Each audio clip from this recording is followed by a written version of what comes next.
থাকতাম। হ্যাঁ, বাচ্চা আছে, ওর ফ্যামিলি থেকে সবাই এসে দেখে গেছে। ফ্যামিলি সবাই দেখে গেছে? হ্যাঁ, সবাই দেখে গেছে। তো এই ব্যাপারে ওনাদের কোনো বক্তব্য নেই? আমি আমি বলতে পারবো না তাদের কথা, তাদের কি বক্তব্য আমি জানি না।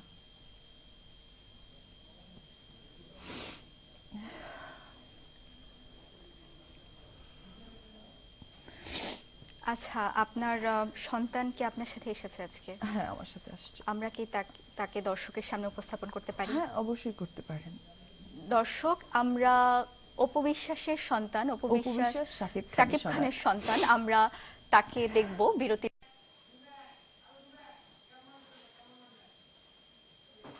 দর্শক, আবারও স্বাগত। আপনারা দেখছেন অপু বিশ্বাস এক্সক্লুসিভ। বুঝতেই পারছেন আমরা কথা বলছি অপু বিশ্বাসের সাথে। আমরা দেখছি তার কোলে অত্যন্ত চমৎকার একটি শিশু। আপু, আপনার এবং শাকিব খানের বাচ্চা আপনি বলেছেন, নাম কি ওর? আবরাম খান জয়। আচ্ছা, আপনাদের এই শিশুকে শাকিব খান দেখতে আসেনি আপনি বলতে চাচ্ছেন? না, আপু, এসছে। আচ্ছা ও তো প্রতিনিয়ত আসে, সেটা বাসায়।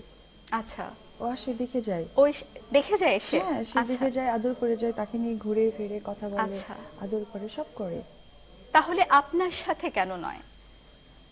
আহ, মানে আমরা আসলে জানতে চাচ্ছি, আপনি বলছেন আপনি আপনি গোপনে বিয়ে করেছেন, শাকিব খান আপনার এটা বিয়ে গোপন এটা রাখতে এটা বলেছে। আসলে আমিও চাচ্ছিলাম না যে ও যেহেতু এখন কাজ করছে, সেই জন্য আমি ওকে কখনো ইয়ে করিনি। কিন্তু রিসেন্টলি একটা বিতর্ক আমাকে নিয়ে সৃষ্টি হয়েছিল, ওর একটা হিরোইনকে নিয়ে।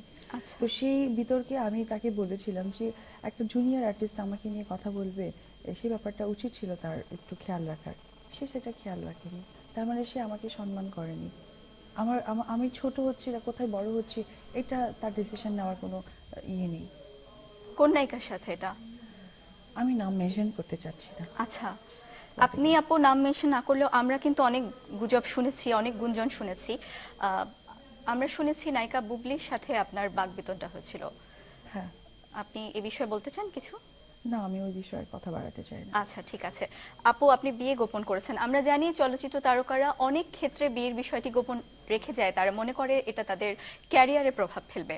আপনি হয়তো সেই জন্য বিয়ের ব্যাপারটা গোপন রেখে গেছেন, কিন্তু আপনার বাচ্চা হওয়ার পরে আপনি সেটা কেন গোপন করে গেলেন? শুধু ওর কারণে, ওর যেন ক্যারিয়ারের সমস্যা না হয়। ওর ভালোটা আমি চেয়েছি, কিন্তু ও আমাকে ছোট করে দিয়েছে।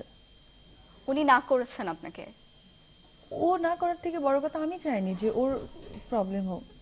আমি এখনো চাই না ওর প্রবলেম হোক, কিন্তু যখন মানুষ অনেক ছোট হয়ে যায় না, তখন তাকে তো ভালো করতে হবে। আর আজকে আমার ছোট হওয়ার পেছনে তো আমার এই বাচ্চাটা আছে। আপনি দেখেন ও কি অন্যায় করেছে। ওর অন্যায়টা কি? একদিন তো সাকিবও ছোট ছিল, ওর বাবার কোলেতে ছিল, সামাজিক মর্যাদা পেয়েছে, তো ওর অন্যায়টা কোথায়?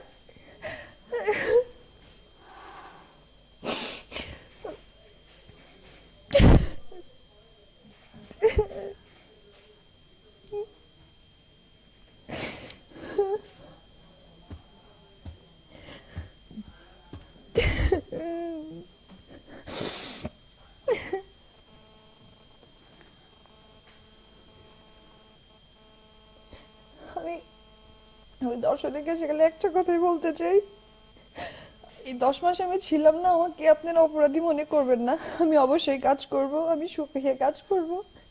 তবে অবশ্যই আপনারা আমার সন্তানের জন্য শুধু দোয়া করবেন, ও যেন অনেক ভালো থাকতে পারে, ও মানুষের মতো মানুষ হতে পারে, আমি যেন ওকে একজন মানুষ করতে পারি।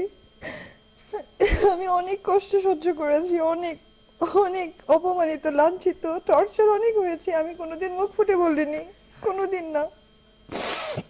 আমি আজকেও বলতে চাইনি, কিন্তু আজকে আমাকে নিতান্তই ছোট করা হয়েছে, নিতান্তই অনেক ছোট করা হয়েছে অ্যাজ এ হাজবেন্ড। আর যদি বলা চলে যে সে অনেক ছবির হিরো, সেখান থেকেও কিন্তু সে আমাকে উঁচু করে রাখতে পারতো, সে আমাকে কখনো উঁচু করে রাখেনি।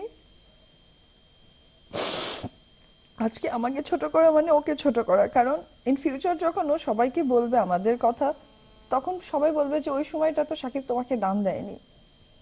আমি আমি এতদিন 8 বছর চুপ ছিলাম, কারণ আমি তখন একা ছিলাম।